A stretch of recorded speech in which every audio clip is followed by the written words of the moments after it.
ಮಲ್ಲಿಕಾರ್ಜುನ ಮುತ್ಯಾ ವಿರುದ್ಧ POCSO case, police ವಿಚಾರಣೆ ಬಳಿಕ ಕೋರ್ಟ್ ಎದುರು ಸಂತ್ರಸ್ತೆಯ ಪೋಷಕರು ಹಾಜರು ಸಾಧ್ಯತೆ. ಮುತ್ಯಾ ವಿರುದ್ಧ ಎಫ್ಐಆರ್ ರದ್ದಾಗುತ್ತಾ? ಸೋಮವಾರ ಹೈಕೋರ್ಟ್ನಲ್ಲಿ ಅರ್ಜಿ ವಿಚಾರಣೆ.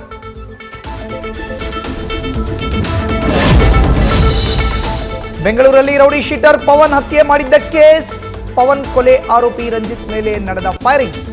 ಸಂಪಿಗೆಹಳ್ಳಿ ಪೊಲೀಸರ ಮೇಲೆ ಹಲ್ಲೆಗೆ ಯತ್ನಿಸಿದಾಗ ಆತ್ಮರಕ್ಷಣೆಗಾಗಿ ಆರೋಪಿ ಕಾಲಿಗೆ ಗುಂಡು.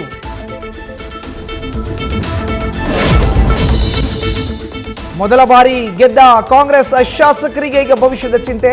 ನಾಯಕತ್ವ ವಿಚಾರ, ನಿರೀಕ್ಷಿತ ಮಟ್ಟದ ಅನುದಾನ ಇಲ್ಲದೆ ಶಾಸಕರು ಹೈರಾಣ. ಅದಕ್ಕೆ ನಮಗೂ ಸಚಿವ ಸ್ಥಾನ ಕೊಡಿ ಅಂತ ಹೈಕಮಾಂಡ್ಗೆ ಡಿಮಾಂಡ್.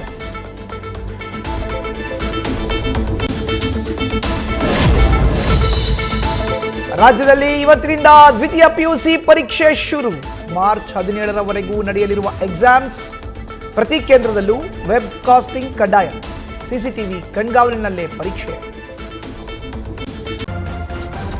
ನ್ಯೂಸ್ ಫಸ್ಟ್, ನಿರ್ಭೀತಿಯಿಂದ ನಿಮ್ಮ ಪರವಾಗಿ.